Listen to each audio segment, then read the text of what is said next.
저와 같은 생각을 분명 해보셨을 겁니다. 어째서 어떤 이들은 70이 넘어도 여전히 정신이 맑고 걸음걸이가 바람처럼 가벼운데 또 어떤 이들은 30 남짓한 나이에 벌써 기가 허하고 힘이 없으며 마치 세월의 모든 정기를 빼앗긴 듯 혼란스러워하는 것일까요? 가장 불가사의한 것은 당나라 시대의 100세가 넘은 한 노스님께서 약초 한 포기, 약 한 첩 드시지 않고 오직 좌선만으로 원기가 충만하고 얼굴이 동자처럼 맑으셨다는 이야기입니다. 그분께서는 단 한마디만을 남기셨습니다. 단전의 한 생각만 지키면 세상의 모든 보약보다 낫다. 이는 전설도 신화도 아닙니다. 1000년 동안 감춰져 온 오래된 비밀이며 사람의 정기신에 관한 근본적인 도리입니다. 불경인 능엄경에서는 만약 깨달음으로 전환할 수 있다면 곧 열애와 같아진다고 하셨습니다. 세상 만물은 모두 마음의 그림자이니 한 생각에 편안히 머물 수 있다면 늙음과 병고의 속박을 넘어설 수 있습니다.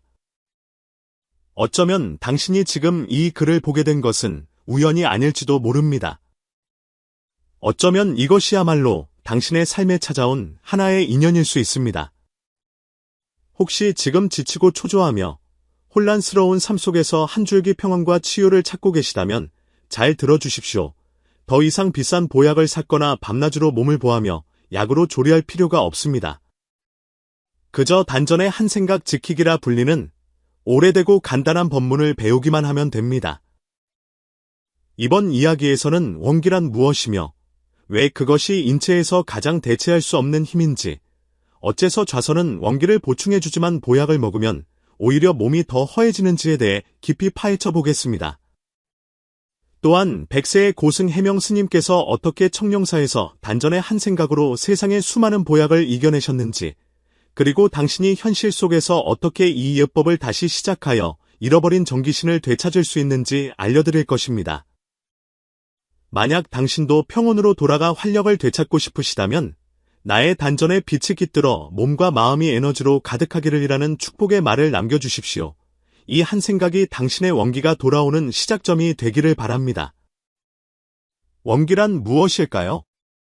옛사람들은 원기란 천지의 시작이며 인생의 근본기라고 했습니다.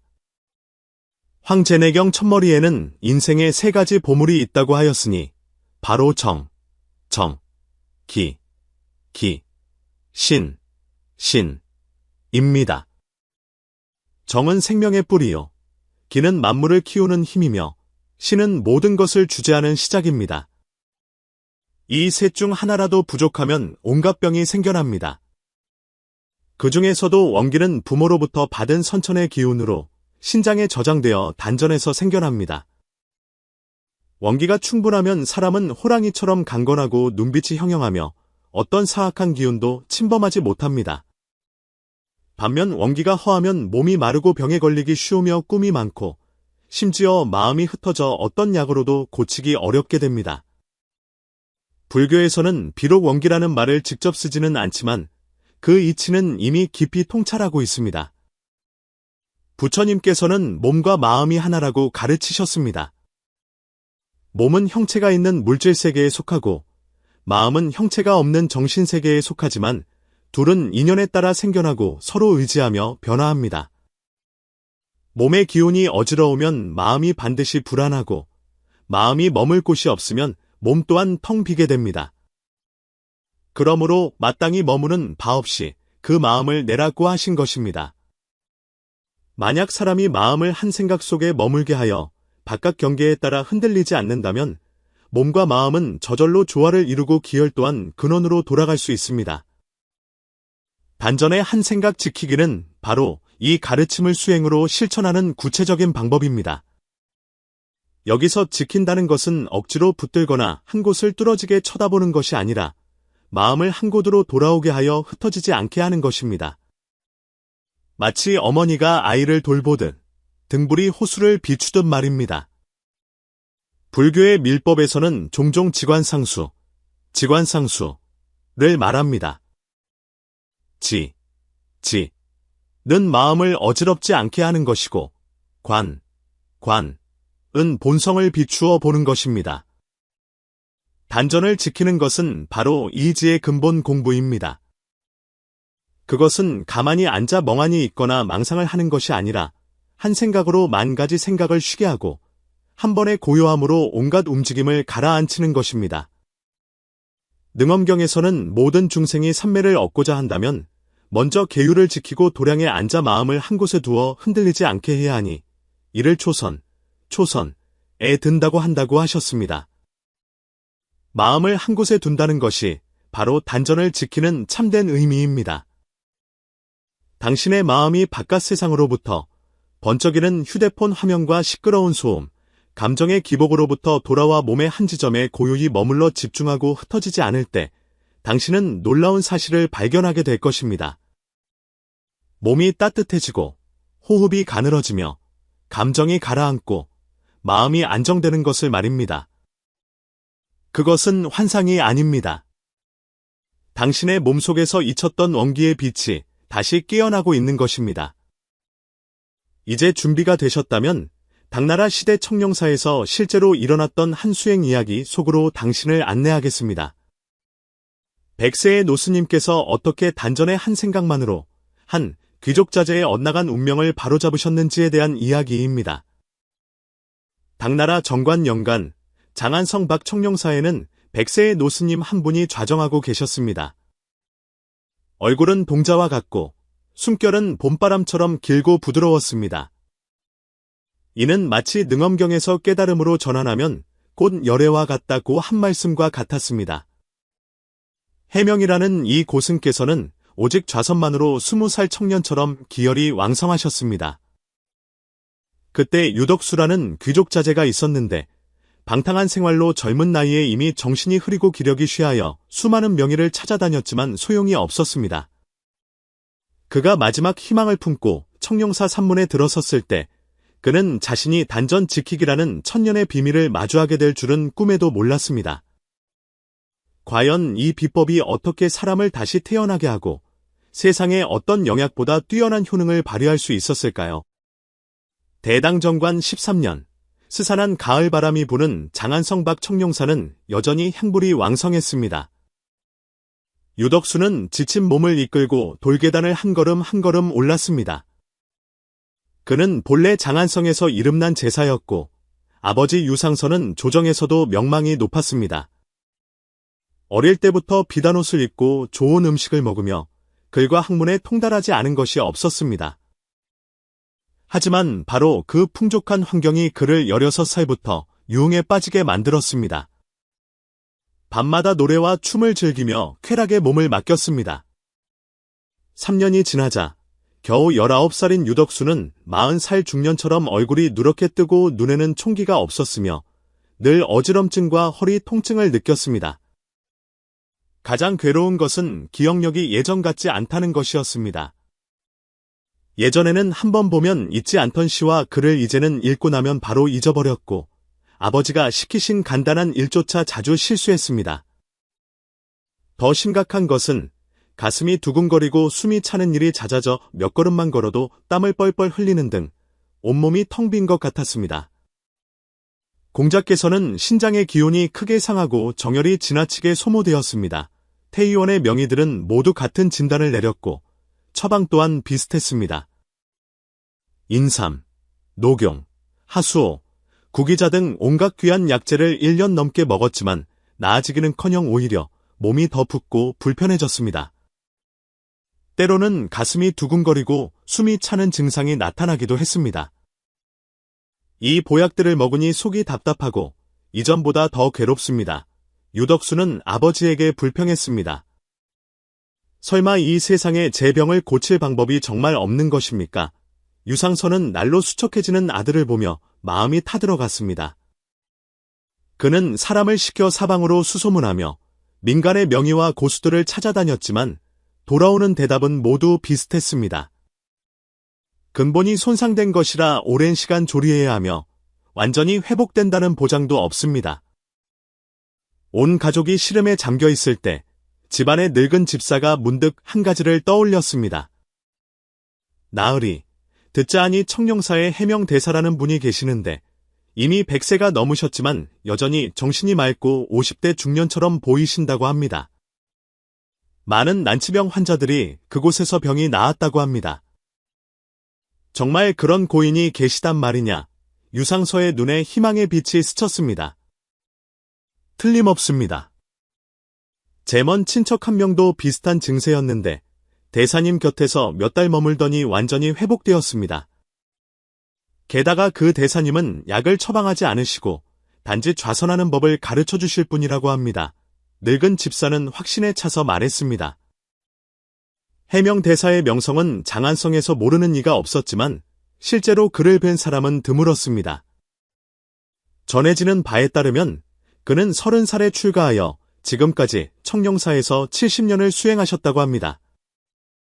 더욱 신기한 것은 이 100세의 노스님은 건강할 뿐만 아니라 50대 중년의 용모를 유지하고 목소리는 우렁차며 걸음은 가벼워 몸짓 하나하나에서 초연한 기품이 느껴진다는 것이었습니다.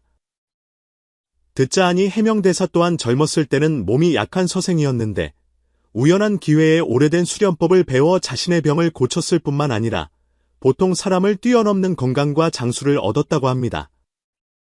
많은 고관대작들이 찾아와 장생의 도를 구하려 했지만 대사께서는 쉽게 전수하지 않으시고 그저 옅은 미소와 함께 도는 사람의 마음에 있는 것이지 밖에서 구하는 것이 아닙니다라고 말씀하실 뿐이었습니다.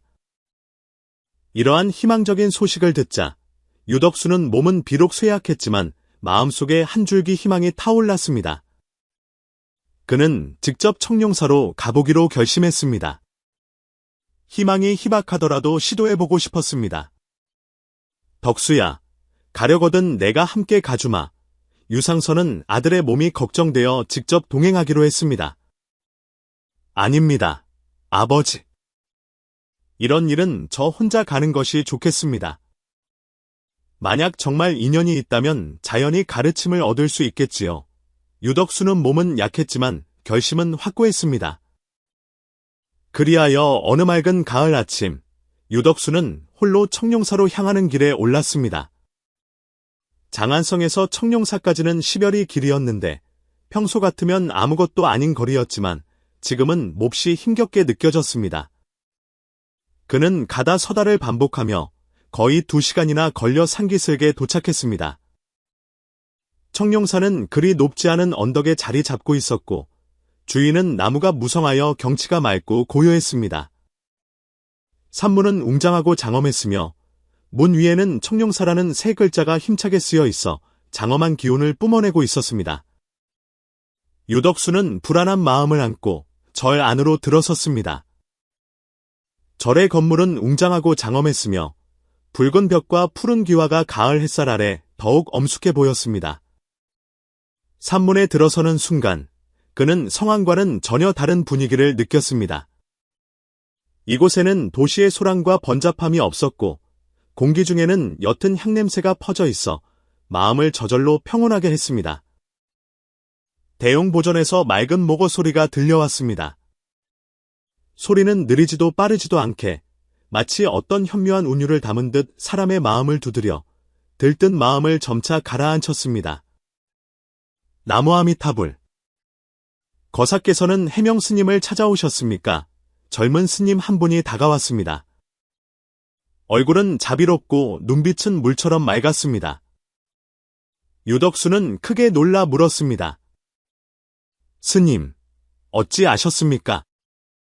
젊은 스님은 옅은 미소를 지으며 말했습니다. 어제 스님께서 오늘 몸이 불편한 거사 한 분이 법을 구하러 올 것이니 제가 이곳에서 기다리라고 하셨습니다. 스님께서는 이미 뒷마당 선방에서 기다리고 계십니다. 이 말을 듣자 유덕수는 더욱 놀랐습니다. 자신이 오는 것을 미리 알리지 않았는데 해명대사는 어찌 아셨을까? 정말 미래를 내다보는 능력이 있는 것일까? 그는 의구심을 품은 채 젊은 스님을 따라 몇 개의 뜰을 지나 뒷마당에 간소한 선방에 이르렀습니다. 그 선방은 상상과는 전혀 달랐습니다. 화려한 장식은 전혀 없고 낮은 탁자 하나와 방석 몇 개, 그리고 벽에 걸린 마음이 고요하면 자연이 시원하다는 글씨가 전부였습니다. 방은 간소했지만 매우 정갈하게 정돈되어 있었고 공기 중에는 옅은 차 향과 향냄새가 섞여 있어 마음을 편안하게 했습니다. 문을 열고 들어서자 흰 머리카락의 노수님 한 분이 방석 위에 단정히 앉아 눈을 감고 계셨습니다. 얼굴은 평온했습니다. 이상하게도 노수님은 머리가 온통 휘었지만 피부는 아기처럼 매끄럽고 윤기가 흘렀으며 노인에게서 흔히 보이는 검버섯이나 주름이 전혀 없었습니다. 얼굴만 보면 기껏해야 50살 정도로 보여 100세가 넘었다는 소문과는 전혀 맞지 않았습니다. 유덕수를 가장 놀라게 한 것은 이 노스님의 숨결이었습니다. 길고 깊었으며 가슴의 움직임이 아주 느려 마치 호흡 한 번에 천지전기를 들이마시고 내쉬는 듯했습니다. 더욱 신기한 것은 그분 곁에는 마치 특별한 기운이 흘러 사람을 저절로 고요하고 평안하게 만드는 힘이 있는 듯했습니다. 초조하고 불안했던 마음이 순식간에 가라앉았습니다. 가난한 중 해명이 유거사를 뵙습니다. 노스님께서 눈을 뜨셨습니다. 눈빛은 별처럼 밝았고 목소리는 평온했지만 말로 표현하기 어려운 위엄과 자비가 깃들어 있었습니다. 거사는 몸이 허하고 정신이 흐릿하니 이는 신장의 기운이 손상되고 원기가 크게 상한 모습입니다. 얼굴색은 누렇고 눈에는 총기가 없으며 맥이 약하게 뛰니 이는 정열이 흩어지고 정신이 몸에 머물지 못하는 전형적인 증상입니다. 유덕수는 황급히 절을 올렸습니다. 마음속으로는 더욱 큰 충격을 받았습니다.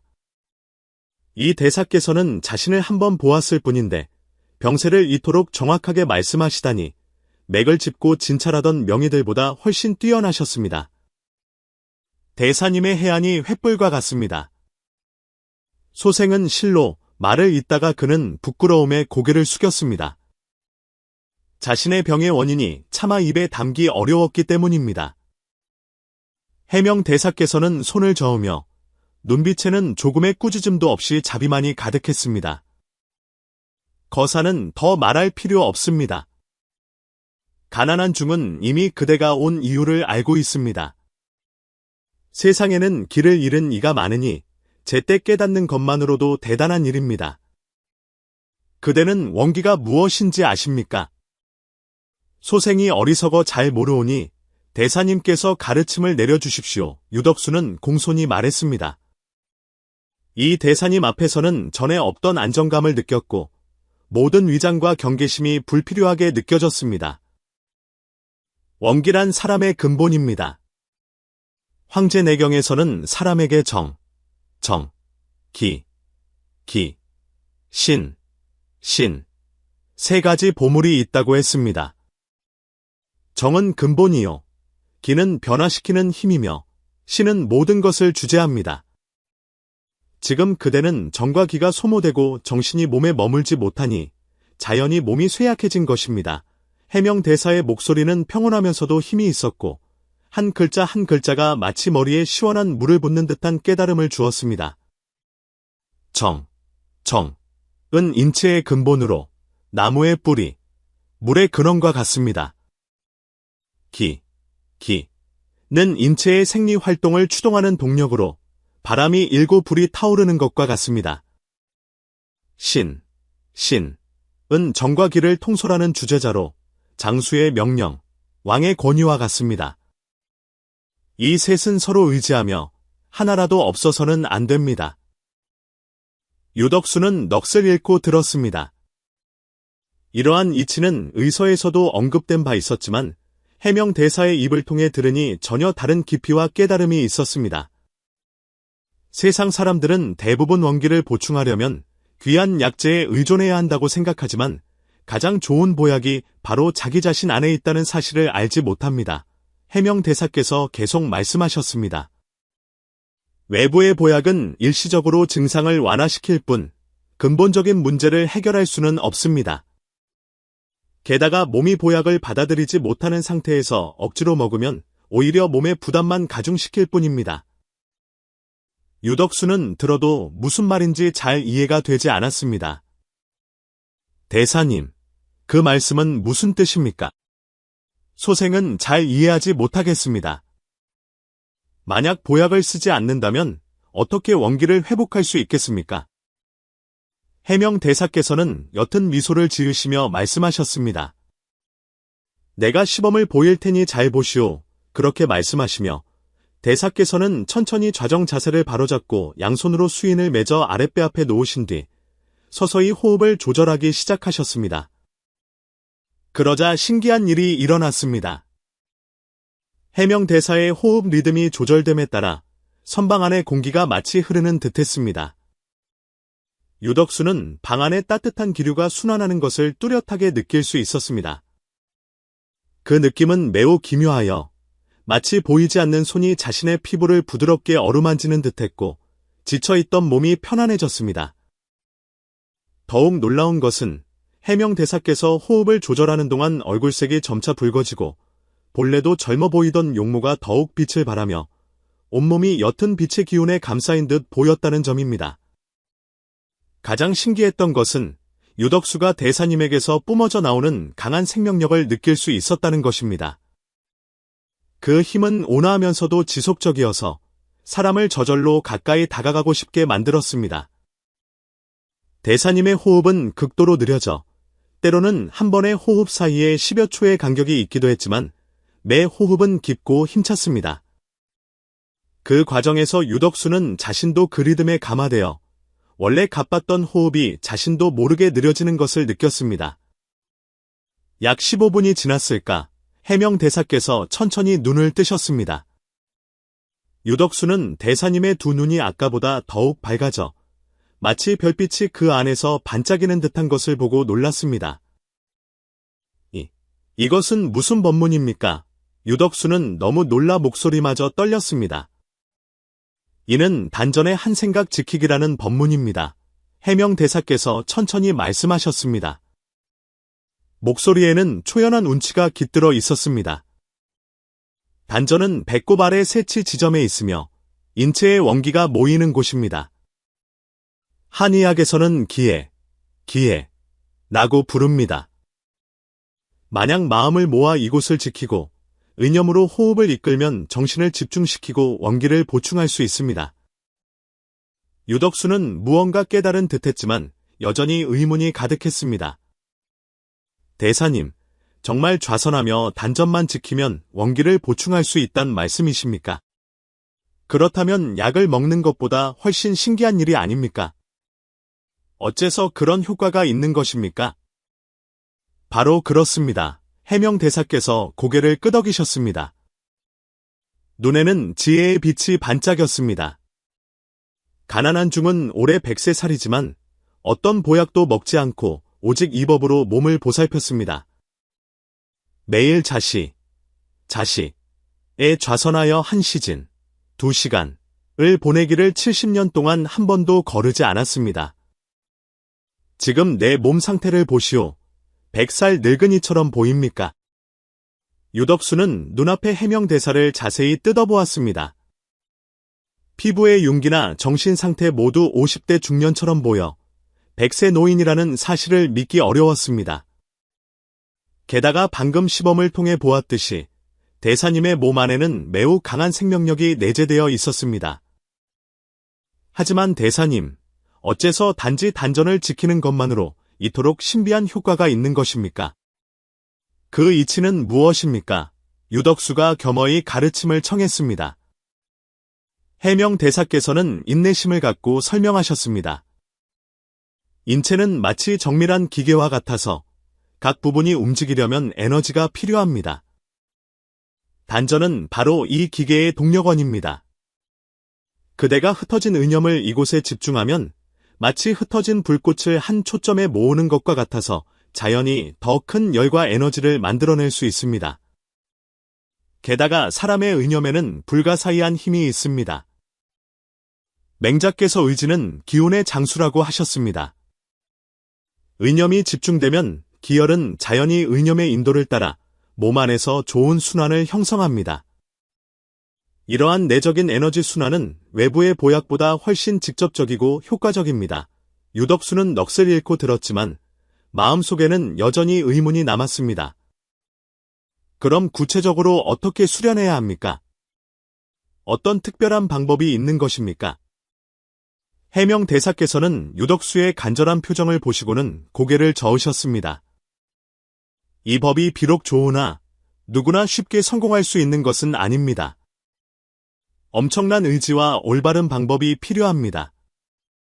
게다가 지금 그대는 마음이 들뜨고 정신이 흩어져 있으니 방법을 알려준다 해도 수련하기 어려울 것입니다. 그럼 어떻게 해야 수련할 수 있습니까? 유덕수가 간절히 물었습니다. 우선 이 절에 머물면서 모든 나쁜 습관을 끊고 마음을 다스리며 술, 여자, 재물, 명예를 멀리하고 유흥을 피해야 합니다. 마음이 평온해져야만 내가 구체적인 법문을 전수할 수 있습니다. 해명 대사께서 엄숙하게 말씀하셨습니다. 수행은 병을 고치는 것과 같아서 먼저 병의 뿌리를 제거한 후에 좋은 약을 써야 합니다. 지금 그대의 상태는 마치 물이 새는 항아리와 같아서 아무리 많은 물을 부어도 금방 새어 나갈 것입니다. 먼저 구멍을 막아야 물을 담을 수 있습니다. 절에 머물러야 한다는 말을 듣자 유덕수는 흥분되면서도 한편으로는 걱정이 되었습니다. 드디어 병을 고칠 희망을 찾았다는 생각에 흥분되었지만 절의 청빈한 생활에 자신이 잘 적응할 수 있을지 걱정되었기 때문입니다. 대사님, 제가 절에 얼마나 머물 수 있습니까? 유덕수가 물었습니다. 그것은 그대 자신의 인연과 노력에 달려 있습니다. 어떤 이는 석 달 만에 요령을 터득하기도 하고 어떤 이는 1년 혹은 더 오랜 시간이 걸릴 수도 있습니다. 중요한 것은 시간의 길이가 아니라 그대가 진정으로 변화하고자 하는 마음이 있느냐 하는 것입니다. 그렇게 유덕수는 청룡사에 머물게 되었습니다. 절에서는 그에게 간소한 객실을 마련해 주었습니다. 나무 침대 하나, 책상 하나, 방석 하나가 전부였습니다. 비록 간소했지만 정갈하게 정돈되어 있었고 주위 환경이 맑고 고요하여 마음을 자연스럽게 평온하게 했습니다.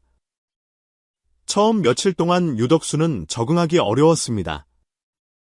마음이 초조하고 불안했으며 장안성의 술집과 춤, 과거에 화려했던 날들이 떠올라 안절부절 못했습니다.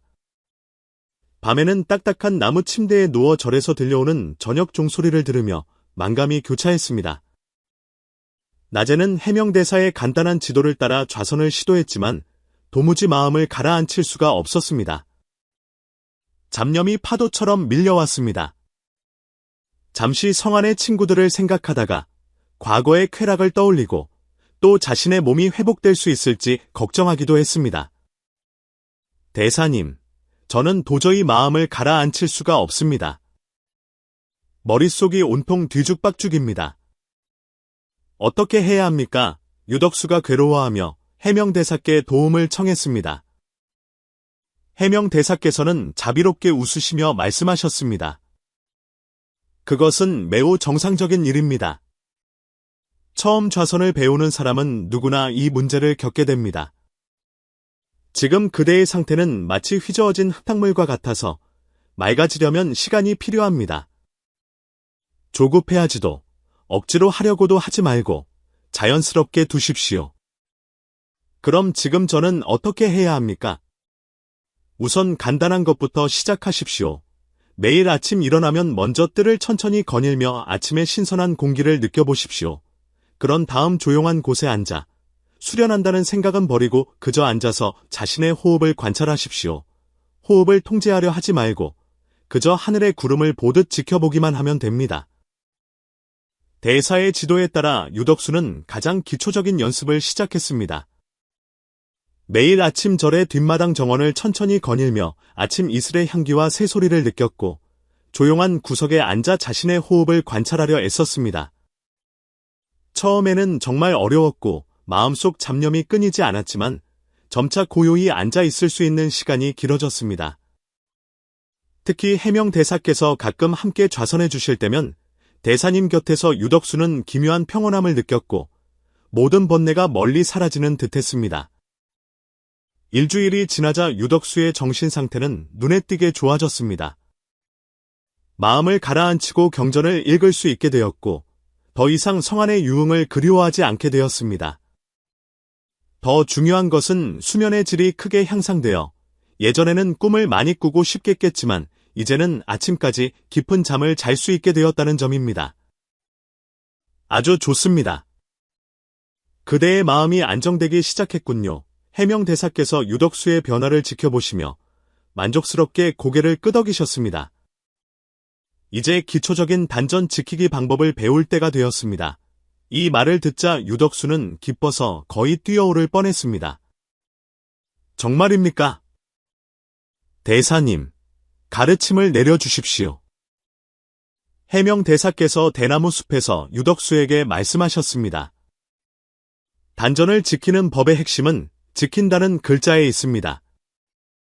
여기서 지킨다는 것은 억지로 붙드는 것이 아니라 의념으로 단전 부위를 부드럽게 주시하는 것입니다. 마치 귀한 보물을 지키듯 집중하되 긴장해서는 안 됩니다. 구체적으로 어떻게 해야 합니까? 유덕수가 겸손하게 물었습니다. 우선 앉는 자세를 바로잡는 것이 매우 중요합니다. 해명 대사께서 직접 시범을 보이시며 말씀하셨습니다. 허리를 꼿꼿이 펴되 경직되지 않게 마치 소나무처럼 곧으면서도 탄력이 있어야 합니다. 양다리는 결가부좌를 하되 익숙하지 않다면 반가부좌도 괜찮습니다. 중요한 것은 안정되고 편안해야 한다는 것입니다. 양손은 수인을 맺거나 자연스럽게 다리 위에 올려놓으십시오. 유덕수는 지도에 따라 자세를 바로잡았지만 허리를 꼿꼿이 펴는 것이 쉽지 않아 금방 허리가 아파왔습니다. 긴장하지 말고 천천히 하십시오. 해명 대사께서 계속 지도하셨습니다.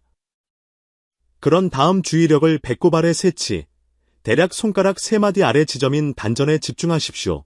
그곳에 마치 밝은 구슬처럼 부드러운 빛을 내는 따뜻한 빛 덩어리가 있다고 상상하십시오. 호흡은 자연스럽게 해야 하며 억지로 해서는 안 됩니다. 이것이 매우 중요합니다. 대사께서 강조하셨습니다. 숨을 들이쉴 때는 천지의 전기가 사방에서 모여 단전으로 들어온다고 상상하고 숨을 내쉴 때는 탁한 기운이 코와 입으로 빠져나가지만 단전의 빛은 여전히 밝게 빛난다고 생각하십시오. 기억하십시오. 모든 것은 자연스러워야 하며 억지로 해서는 안 됩니다. 유덕수는 대사의 지도에 따라 시도했지만 곧 어려움에 부딪혔습니다. 마음이 좀처럼 집중되지 않았습니다.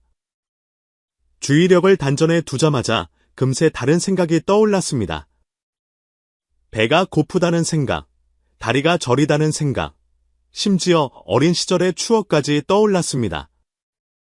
대사님, 저는 도저히 집중할 수가 없습니다. 어떻게 해야 합니까? 유덕수가 낙담하여 물었습니다. 해명 대사께서 웃으시며 말씀하셨습니다. 마음이 원숭이 같고 생각이 말과 같다는 것은 사람의 본성이니 초심자는 누구나 이 문제를 겪게 됩니다. 이것은 마치 장난기 많은 원숭이를 훈련시키는 것과 같아서 인내와 기술이 필요합니다. 그대는 가까이 있는 듯 멀리 있는 듯한 기법을 배워야 합니다. 가까이 있는 듯 멀리 있는 듯하다니요. 유덕수가 이해하지 못했습니다. 단전에 주의를 기울이되 너무 집착해서는 안 된다는 뜻입니다.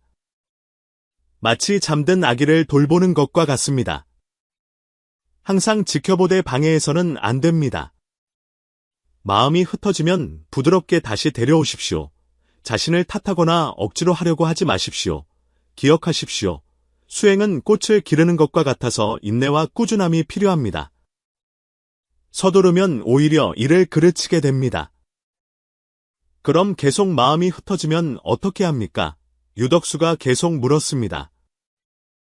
마음이 흩어지는 것은 정상입니다.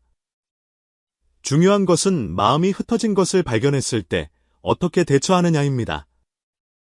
정신이 나간 것을 깨달았을 때 짜증내거나 자책하지 마십시오. 마치 날씨가 변한 것을 발견하듯 자연스럽게 받아들이고 부드럽게 주의력을 다시 단전으로 가져오면 됩니다. 이 과정은 수천, 수만 번 반복될 수 있지만 매번이 진보입니다. 해명 대사의 지도 아래 유덕수는 점차 요령을 터득했습니다. 그는 단전을 잘 지킬 수 있게 되었을 때 몸에서 기묘한 느낌이 생겨나는 것을 발견했습니다. 아랫배 부위가 봄날처럼 따뜻해지고 때로는 뜨거운 기류가 몸 안에서 천천히 흐르는 것을 느낄 수 있었습니다. 이 느낌은 그에게 신기하면서도 흥분을 안겨주었습니다. 대사님, 아랫배가 따뜻하게 느껴집니다. 이것이 정상적인 현상입니까? 유덕수가 자신의 체험을 해명대사께 보고했습니다. 아주 좋습니다. 그것은 그대가 단전의 기운에 닿기 시작했다는 증거입니다. 해명대사께서 만족스럽게 말씀하셨습니다. 그 따뜻한 느낌이 바로 원기가 모이는 현상입니다. 수련이 깊어지면 그 느낌은 더욱 뚜렷해지고 점차 온몸으로 퍼져나갈 것입니다.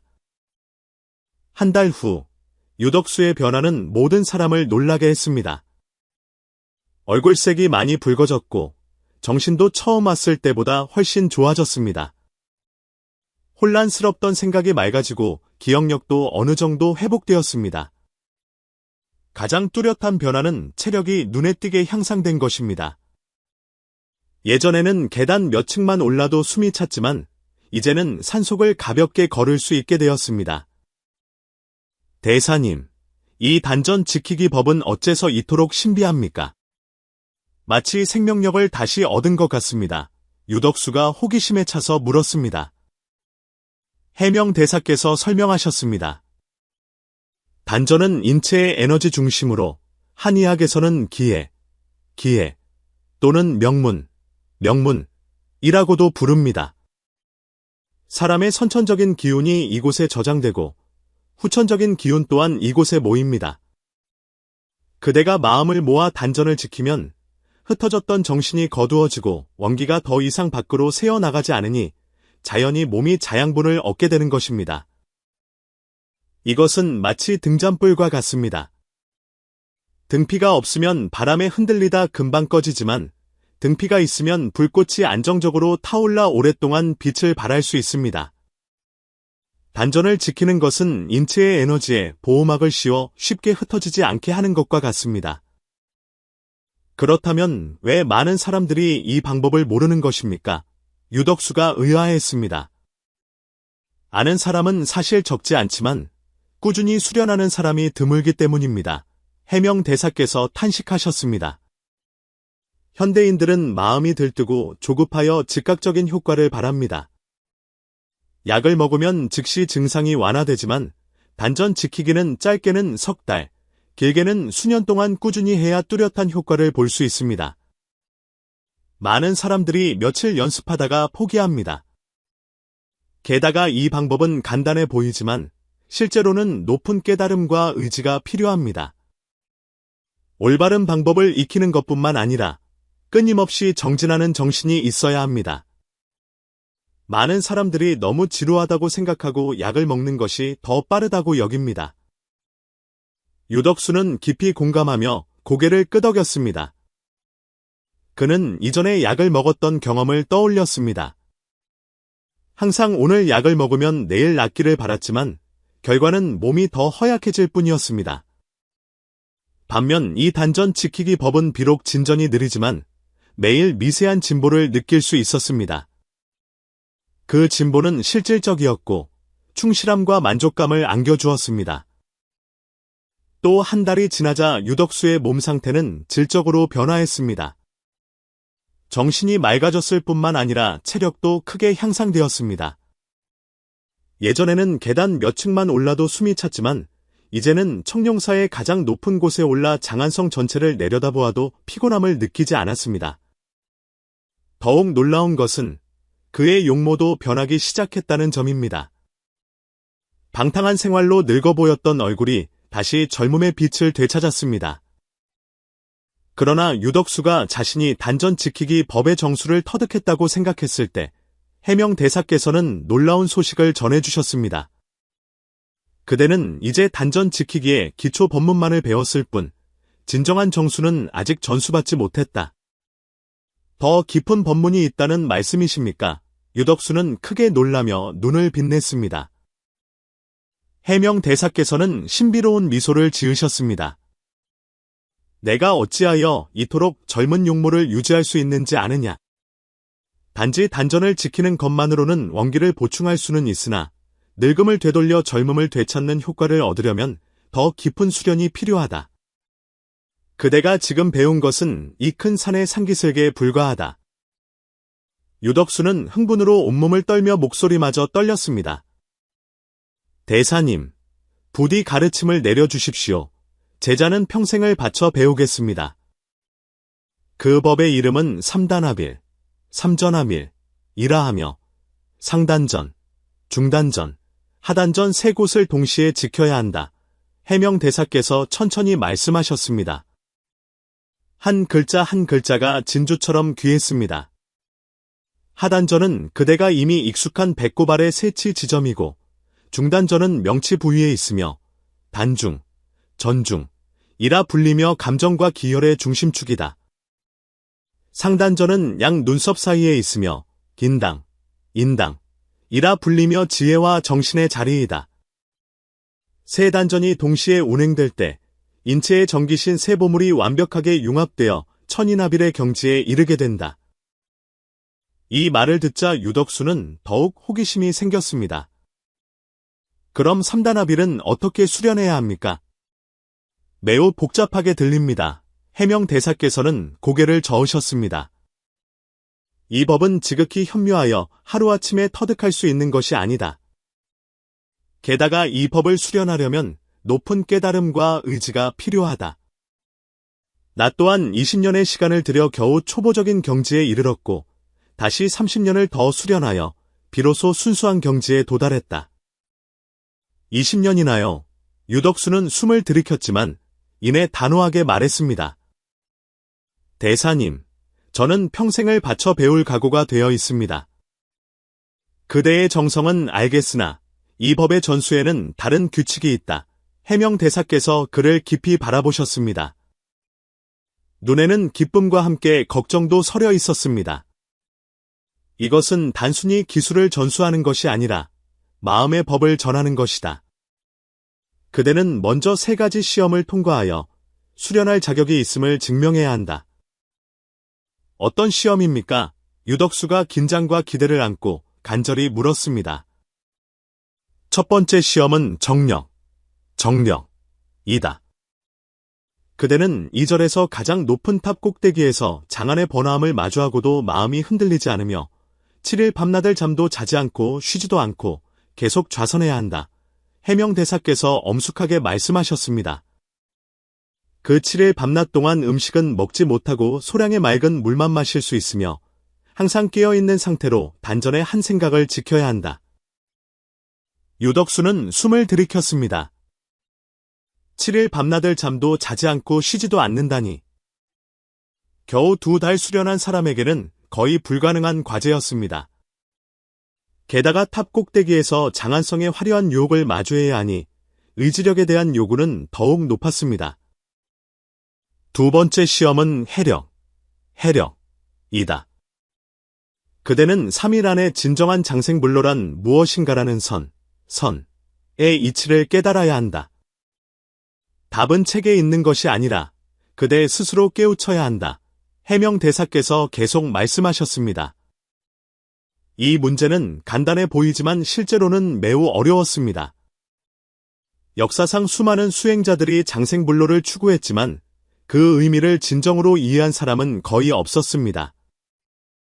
세 번째 시험은 원력이다. 그대는 이 법을 단지 자신의 장수를 위해서가 아니라 세상을 구하고 사람들을 돕는 데 사용하겠다는 큰 서원을 세워야 한다. 해명대사의 목소리가 더욱 장엄해졌습니다. 수행의 궁극적인 목적은 자신의 이익을 위함이 아니라 널리 중생을 구제하는 데 있다. 이것이 수행자가 반드시 갖추어야 할 품격이다. 세 가지 시험을 듣고 유덕수는 깊은 생각에 잠겼습니다. 이 세 가지 시험은 하나하나가 지극히 어려웠습니다. 특히 첫 번째 시험은 지금의 그의 수행 수준으로는 버텨내기 어려워 보였습니다. 두 번째 시험은 철학적인 깊이가 있어 높은 깨달음이 필요했습니다. 하지만 눈앞에 있는 100세의 나이에도 중년의 용모를 지닌 해명대사를 보며 유덕수의 마음속 갈망은 더욱 강해졌습니다. 그는 지난 몇 년간의 어리석었던 세월을 생각했고 부모님의 걱정과 기대를 떠올렸으며 앞으로의 인생길을 생각했습니다. 만약 이 신비한 법문을 터득할 수 있다면 자신뿐만 아니라 자신처럼 길을 잃은 더 많은 사람들을 도울 수 있을 것이었습니다. 더 중요한 것은 이 2달간의 수련을 통해 그는 내면 수련의 매력과 가치를 깊이 깨달았다는 점입니다.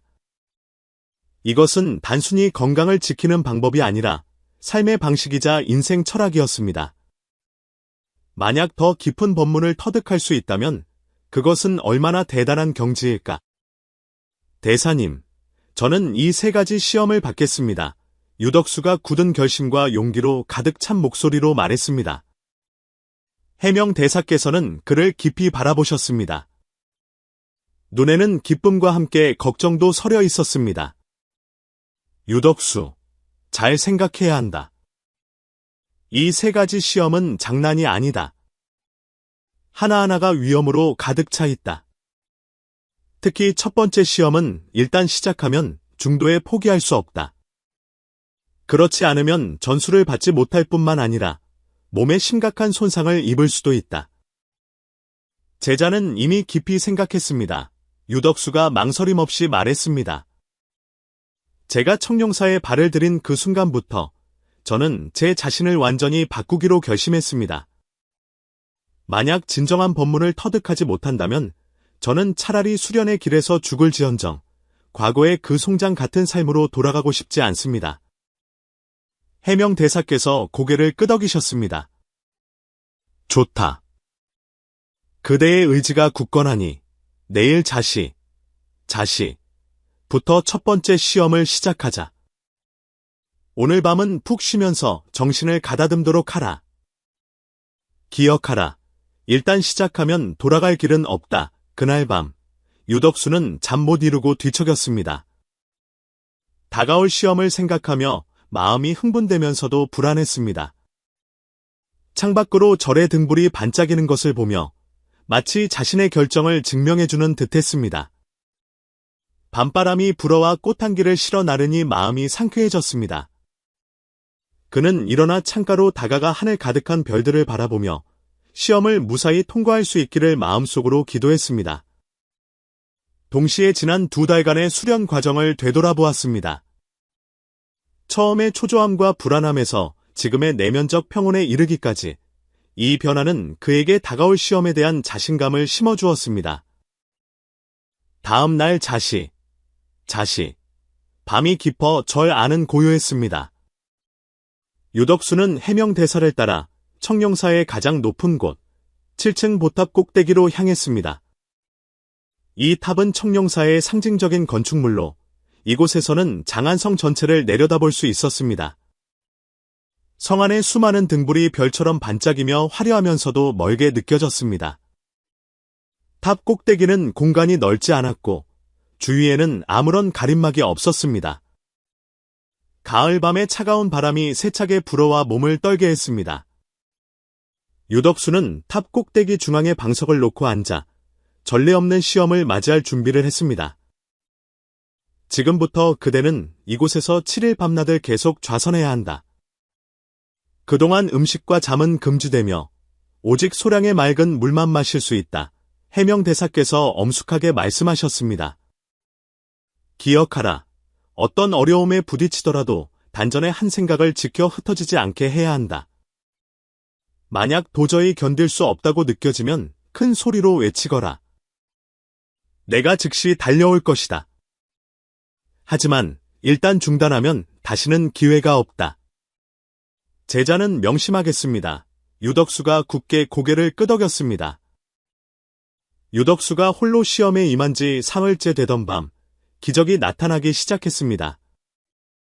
그가 다시 한 생각을 단전에 집중했을 때 갑자기 이전에 경험해보지 못했던 강한 에너지가 몸 안에 모이는 것을 느꼈습니다.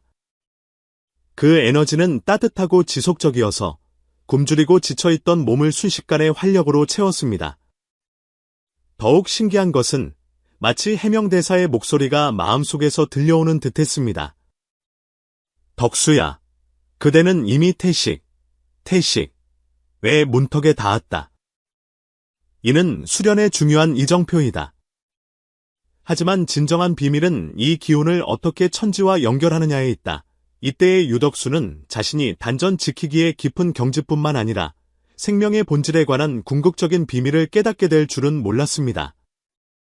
탑 꼭대기의 밤은 바람이 더욱 매서워지고 추위가 칼날 같았지만 유덕수는 반석처럼 앉아 눈을 감고 뜻을 하나로 모았습니다.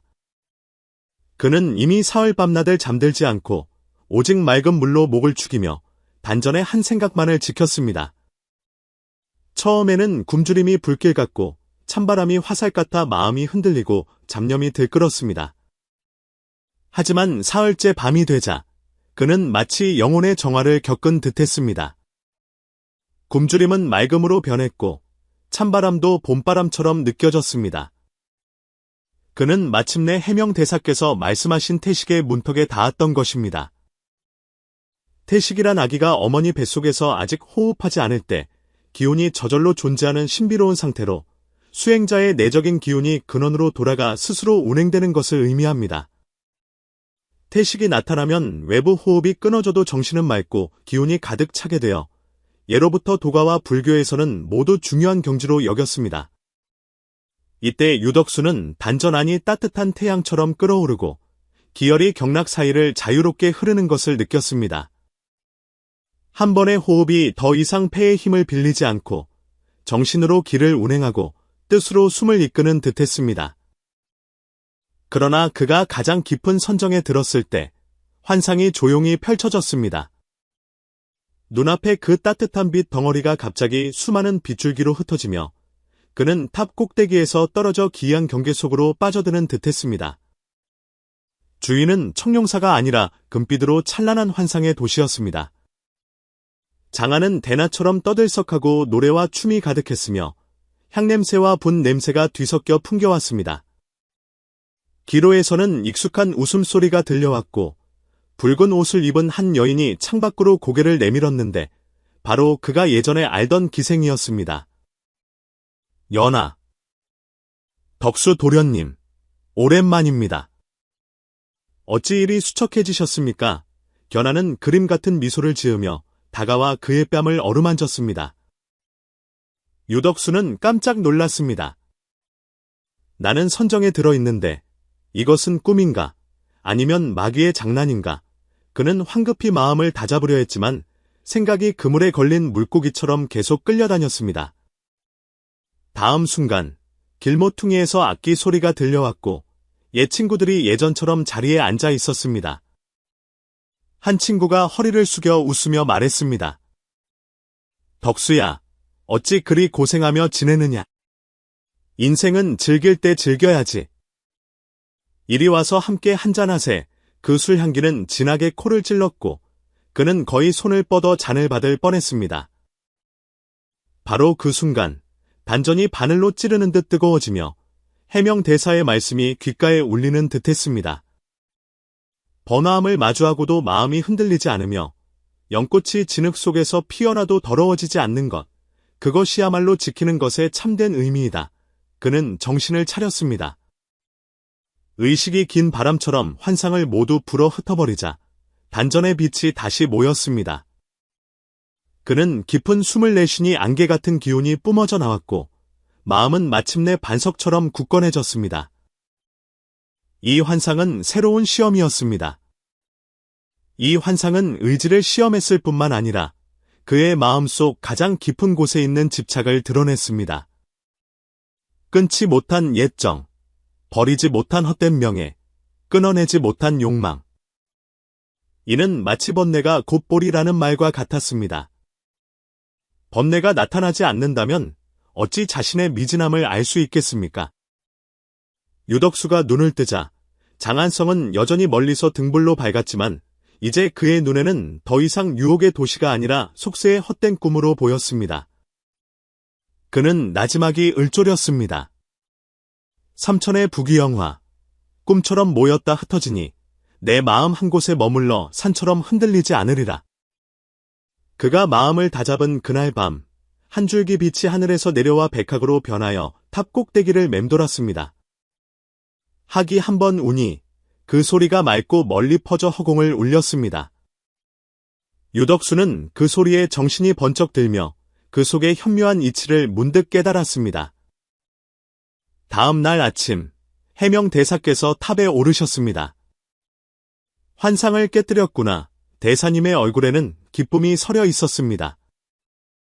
깨뜨렸다고 감히 말할 수 없습니다.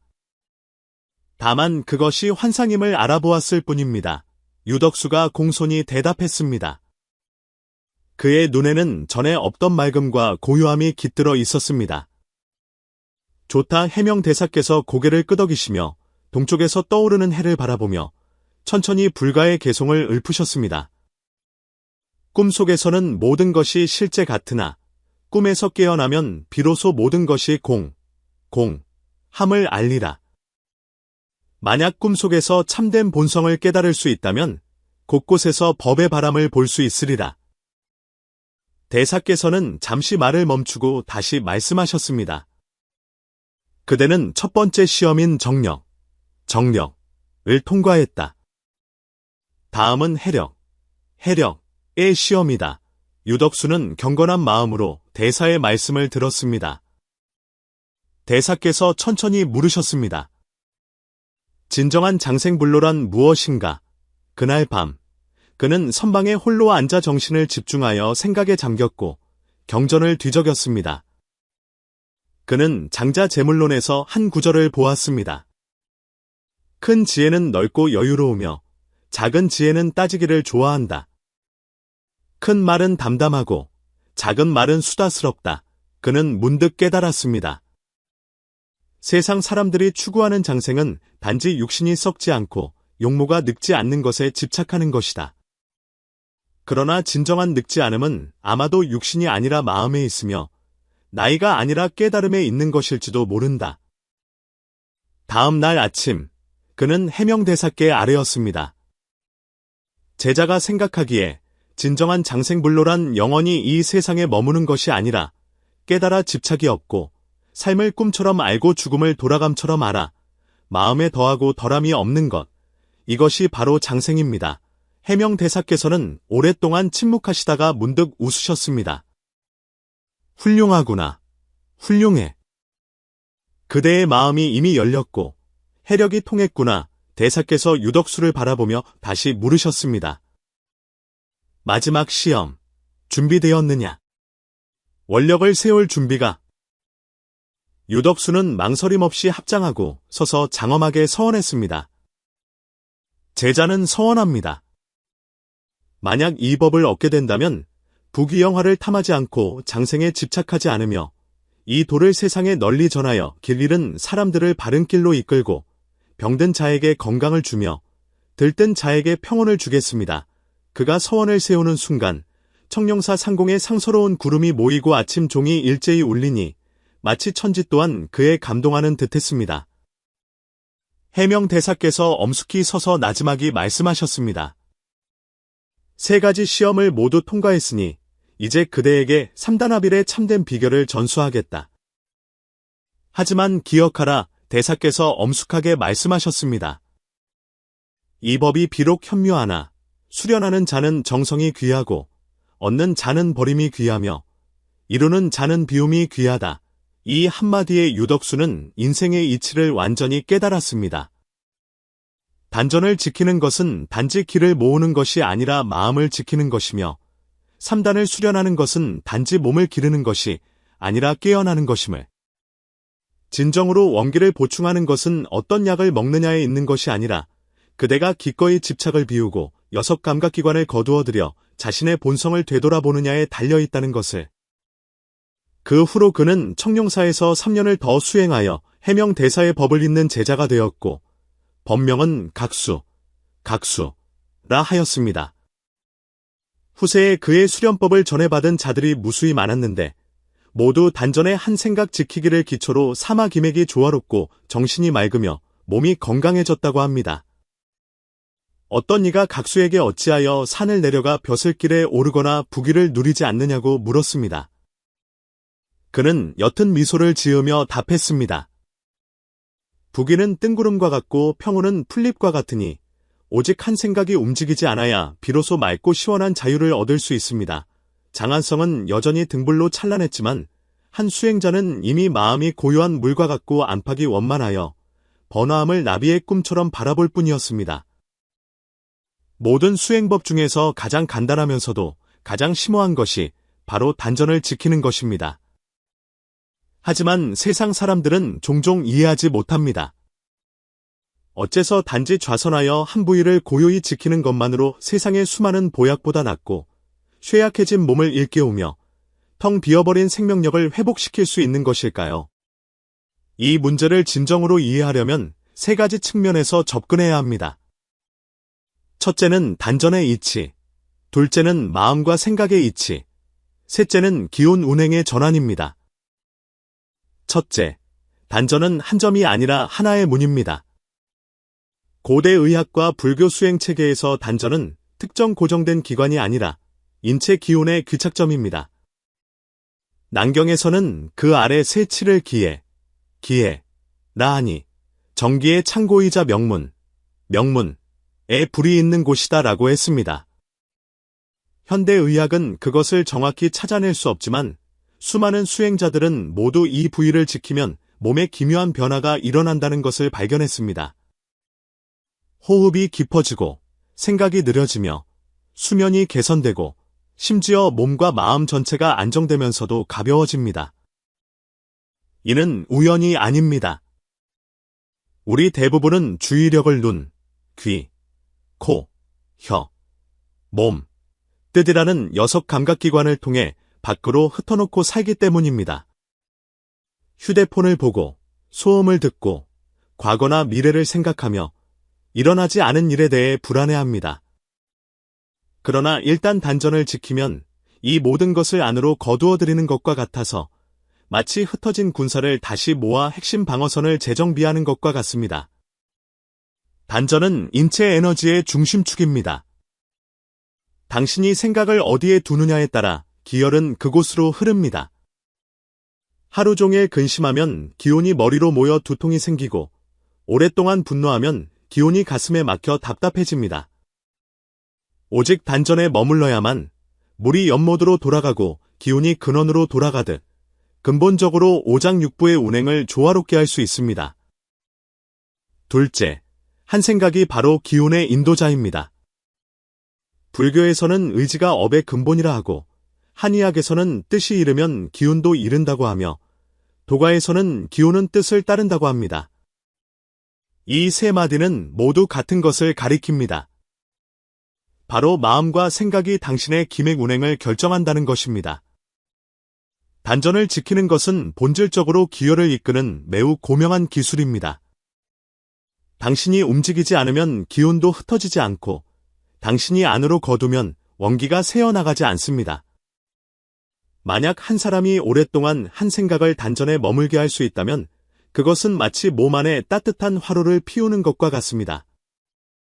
그 불은 새차지는 않지만 지속적으로 타오르며 신장의 양기를 덮이고 오장육부를 적시며 간의 혈액을 보충하고 비장의 기운을 조절합니다.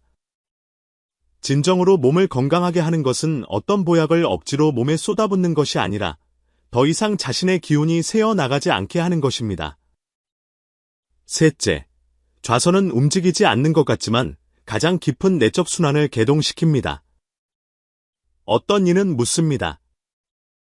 가만히 앉아있으면 기혈이 오히려 정체되지 어찌 운행된다고 하는가? 그 반대입니다. 황제내경에는 고요하면 정신이 저장되고 조급하면 소멸된다고 했습니다. 사람이 고요히 앉아있을 때 마음을 한 곳에 두어 어지럽지 않게 하면 몸은 자동적으로 더 깊은 기운의 길을 열게 되는데 옛사람들은 이를 내련이라 불렀습니다. 좌선은 움직이지 않는 것이 아니라 움직임을 밖에서 안으로 전환하는 것입니다. 그저 가만히 앉아있는 것처럼 보이는 것은 실제로는 원래 몸 표면에 흩어져 있던 기운을 서서히 몸속 깊은 곳으로 가라앉히는 과정입니다. 깊이 가라앉을수록 더 안정적으로 보충됩니다.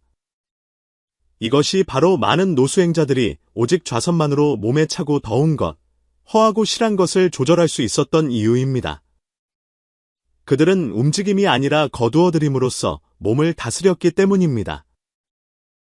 진정한 전환은 아직 시작되지 않았습니다. 하지만 알아야 할 것은 단전을 지키는 것은 단지 첫 번째 문턱에 불과하다는 점입니다.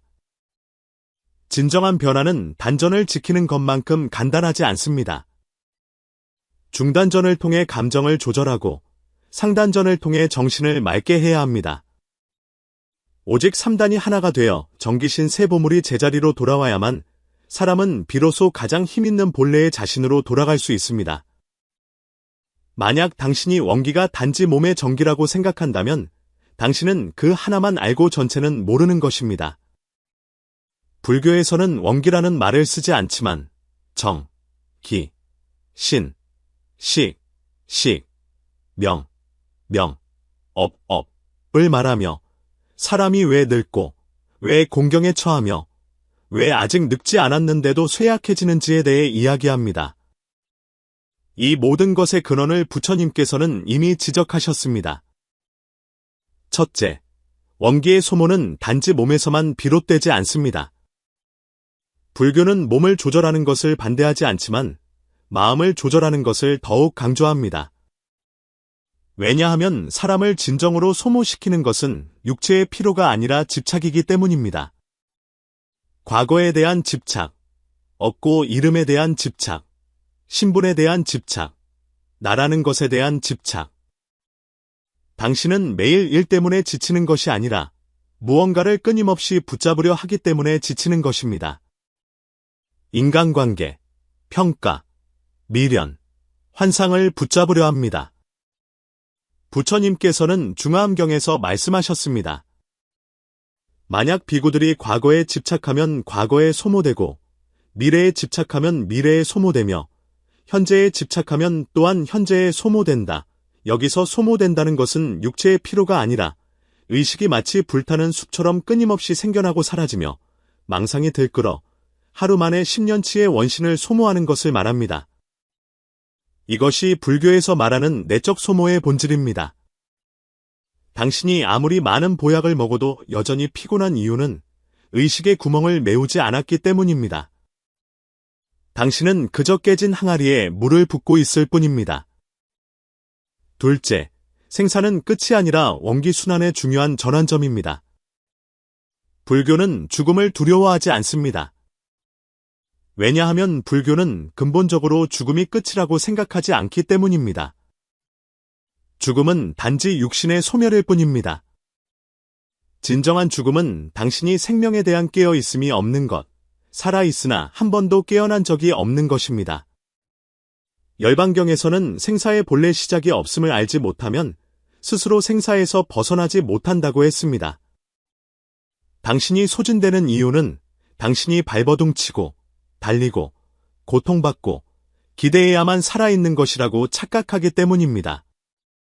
그러나 진정으로 생명을 기르는 길은 멈춤에 있다는 것을 알지 못합니다. 망상을 멈추고 탐욕을 멈추고 나라는 생각을 멈추고 분별을 멈추는 것입니다. 당신의 뜻이 멈추면 정신이 제자리로 돌아오고 기혈이 근원으로 돌아가며 진정한 원기는 바로 이 멈춤 속에서 생겨납니다. 셋째, 보충의 반대는 병이 아니라 혼란입니다. 불교에서는 도원이 모두 공하다고 말합니다.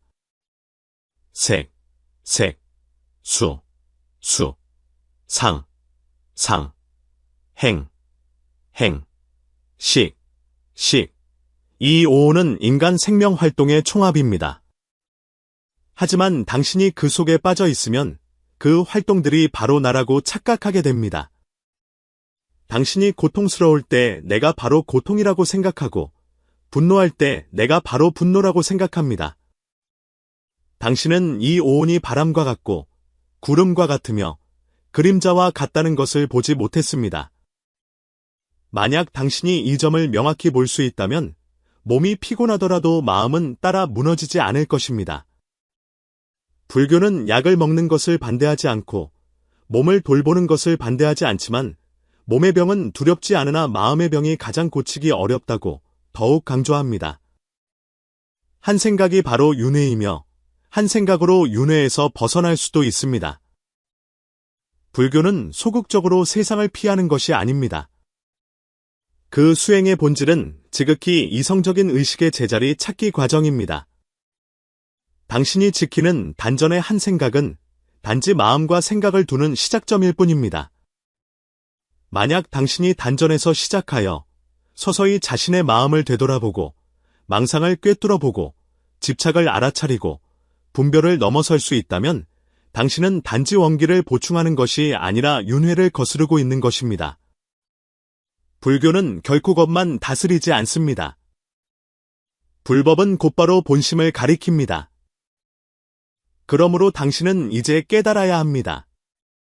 원기를 보충하는 본질은 무언가를 더하는 것이 아니라 무언가를 덜어내는 것입니다. 망상을 덜어내고 집착을 덜어내고 무지에서 비롯된 내적 소모를 덜어내는 것입니다. 마치 달이 먹구름 속에서 드러나듯 원기는 당신이 본래 갖추고 있는 청정한 마음 속에서 솟아납니다. 진정한 보충은 획득이 아니라 회귀입니다. 당신은 많은 일을 할 필요가 없습니다. 단 한 가지만 하면 됩니다. 한 생각을 지키는 것, 당신이 지키는 것은 단지 기운이 아니라 생명의 뿌리이며 마음에 다이고 세월에 휩쓸리지 않는 저력이며 세상을 마주하고도 여전히 고요할 수 있는 용기입니다. 부처님께서는 한 생각이 청정하면 불타는 집이 연못으로 변한다고 하셨습니다. 단 한 생각만 돌아오면 되돌릴 수 없는 늙음은 없고 전환할 수 없는 쇠약함은 없으며 다시 불붙일 수 없는 무력감은 없습니다. 그러니 이 글을 마치기 전에 조용히 눈을 감고 당신의 마음을 모든 혼란으로부터 거두어 단전에 두십시오. 그리고 느껴보십시오. 당신은 아직 살아있고 당신에게는 힘이 있으며 당신은 다시 시작할 수 있습니다. 원하신다면 나는 이 한 생각을 지키리라고 다짐해 주십시오. 이 한마디가 당신 생명의 빛이 돌아오는 시작점이 되고 더 많은 사람들이 희망의 빛을 보게 하는 계기가 되기를 바랍니다.